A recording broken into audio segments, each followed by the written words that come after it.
زاوەک باسم کرد خوای پەروەردیگار جەل جەلالوه لە 63 ئاەتە باسی ئاوی کردیە. طبعا ئەگەر بچینە ناو تەفاسیلەکەی ئەمە تقریبا 23 جۆر ئاو لە قورئانی باس کریا. بەس ئەوەی کە سەیرە مەثەلەن ئەمن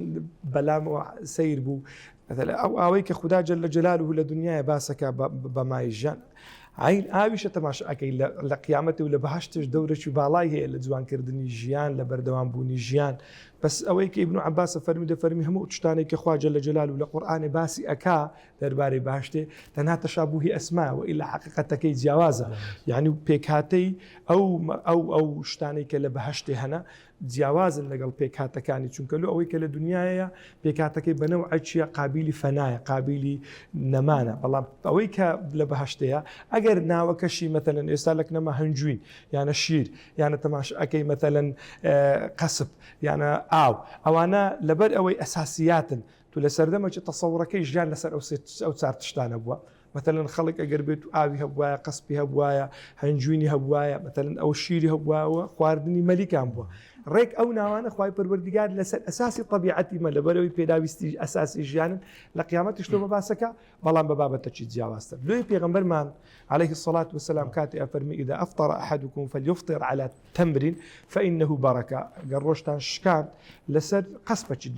ڕۆژی خۆ بچین لەبەرەی ئەفەرمی فإنها بركة. زە ئەو بەرەکە دکتۆر دوات ئەتوانی لە مەوزوعەکانی دیکە باسی بکە، بەس فەرمووی فإن لم يجد فعلى الماء. ئەگەر قەسبتان دەست نەکەوت ئەوە لەسەر ئاوێ فإنه طهور. پێغەمبەر فەرمی صلى الله تعالى وسلم لەبەرەوەی پاکەوە هەروەها پاکەرەوەشە. و پێغەمبەری خوا صلى الله عليه وسلم لە حەدیثێکی دیکە فەرمووی ئەگەر بێت و پێغەمبەری خوا صلى الله عليه وسلم ڕۆژی ئەشکال لەسەر چەندین کە قەسپ ئەگەر بێت و ئەوی دەست نەکەوتوانە پێغەمبەری خوا صلى الله عليه وسلم لەسەر ئاو. یعنی بزانە لێرە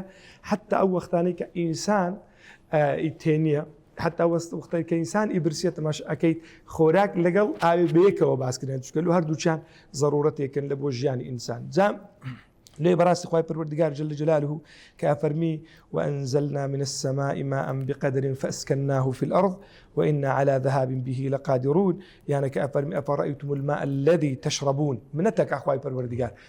دلالة سوى وحدانية تخوك أفرمي دتما شبكا أو آويك أنقو أي خونا أنتم أنزلتموه من المزل أم نحن المنزلين لا تشيو هنايا دەتەماشای بکەن بزانە خوای پەروەردیگار دەوێت عەقڵە وشکەکان بەهۆی شتێکی زۆر بەسیط کە پێداویستی ژیانی ڕۆژانەی تو واگابین وەکوی مەترەقەیەکی لێ بدار کابر لە خەوەکی غەفڵت باگابین کوڕەکە ئەتو چی داوا خوایەتێکەی ئەخر ئەتو چی لە ڕێی خوای لە ئادەی ئەخر ئەتو چی لە ڕێی پێغەمبەران لە ئادەی ئەتو چی ڕسالە و خطابی خوای پەروەردیگار بە هەر نازانی هەر تەماشای بەسیطترین شتکە کە لە ژیانی ڕۆژانە ئیشت پێ ئەو ئەتو نازلت کردیان ئەمە نازلمان کردیە لەو نەشاء خوا فەرمی جعلناه أجاجا فلولا تشكرون. فەرمی خۆ ئەگەر بمان ویستبایە ئەو ئاوامان دەکردە ئاوێک کە